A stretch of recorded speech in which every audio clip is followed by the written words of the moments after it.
Kasama natin si Sir Alan Ronaldo ng Philippine Karate Do League. Siya po yung isa sa mga isa sa mga lead organizers ng 31st Estilo Cup Karate Philippine Open Karate Championships dito sa Dusitani, Makati City. Sir Alan, welcome sa Sports Corner. Uy, thank you.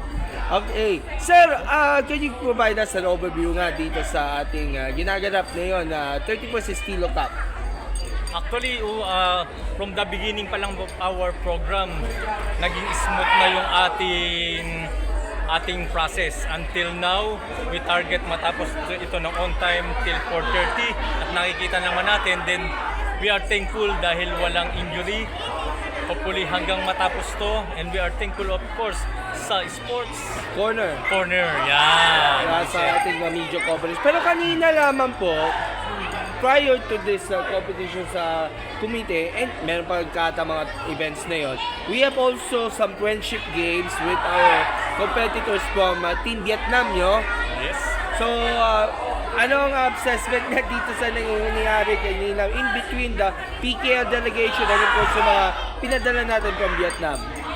Magagaling pareho ang bawat team, and also ang maganda dito sa naging friendship game, na feel ng bawat isa yung pagiging magkaibigan ng dalawang team country.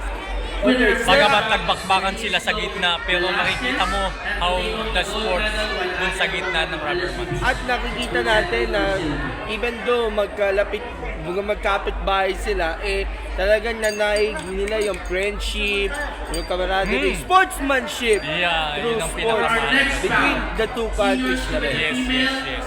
Now, ilan naman participant clubs natin for the Estilo Cup, and ilan estimated na mga participants ko? Estimated, nasa less than 500 ito.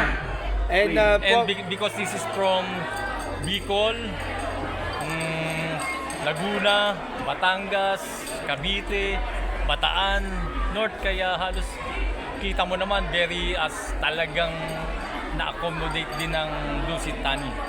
At of course, nakita naman natin sa bawat matches ay intensity, energetic, at talagang palaban sila, determinado yung mga bata natin para masungkit either gold, silver, at bronze medal. At nakita naman natin from different clubs na rin. Nandyan si Raganil, nandyan si Lipa Cruiser, si Black Cougar, at tapos yung may Strong! Yung may pamaskot pa, yung nakikita natin kanina. ACA at marami pang iba. Cavite Shitukai, ito pa mga clubs na rin ay meron silang mga magagandang mga pambato nila na maaaring ipanglaban din sa mga iba pang mga national o maybe sa mga international competitions. Nakikita ba natin na itong Estilo Cup na ito ay of course magandang potential na rin, magandang pagtungklas sa mga bata na rin na maaaring ipansabak sa national at international. Nakakita tayo dito ng mga potensyal na pwede nating isabak, especially this coming next year sa Japan. September. So September, Yes. ano yung tournament ito? We have Asia Pacific Karate Do Championship Asia sa Japan. Sa Japan. Okay, so this is the last competition for PKL and this is the national tournament. Ito yung parang main tournament na ito ng buong PKL, Shitoyu Karate Do Yushukan, PKL Karate Do Pilipinas main tournament. And even though without the press, kahit wala si Shian Dennis na yun, he's in spirits, pero very supportive nga sa competition at talagang tutok pa rin si Shian Dennis sa mga kaganapan dyan sa Estilo. Yan ang tinatawag natin na ang ating founder headmaster, ang ating matalinong utak, at kami ang masisipag na galamay. And we are thankful dahil ang buong organization, buong pamilya PKL ay napaka-supportive ang bawat isa. Kaya nakikita mo ngayon, ganito tayo kadami. Okay. And we have next competition sa Bataan. Ito yung sa Raganil, no? Yes. Our chairman of the PKL, si Sir Jonas. Yes. Sa mga referees natin ngayon sa competition na Yes.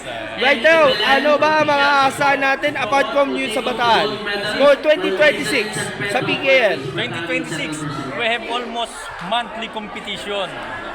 We have competition in Batangas, Laguna, Cavite, this is almost nationwide, umiikot ang ating mga competition. Kaya napaka-busy ng ating mga atleta, ng ating buong organization. Alright sir, baka may gusto kayo pasalamatan at babatiin at sa matagumpay nitong hosting event. No, on time na matatapos to at Yes. mamaya malalaman natin kung sino ang overall champion sa lahat ng mga clubs na rin. Pero bago yan, magpasalamat ka muna. Of course, we are very thankful una sa Diyos at dito sa Dusit Tani sa napakagandang facility, sa ating mga official, yan, sa ating mga buong PKL family organization. They are very supportive because their support is from their heart. Galing talaga sa puso yung kanilang pag-support. Kaya we are thankful. And of course, sa Sports Corner. At syempre sa iba pa mga partners na rin, PTV4, Yun. UNTV, Net25, at sa iba pa, pati na rin yung mga sponsors like Potency, Growy, at sa lahat na ng ating mga Sa sponsors. dami ng gustong mag-support, mag-sponsor sa atin, halos hindi natin sila maisa-isa. Umaapaw talaga. Apaw talaga yung gustong mag-sponsor. Okay, Sensei, maraming salamat po and good luck sa mga susunod na kaganapan sa PKL. More power, Yes, congratulations. thank you very much. Alright, thank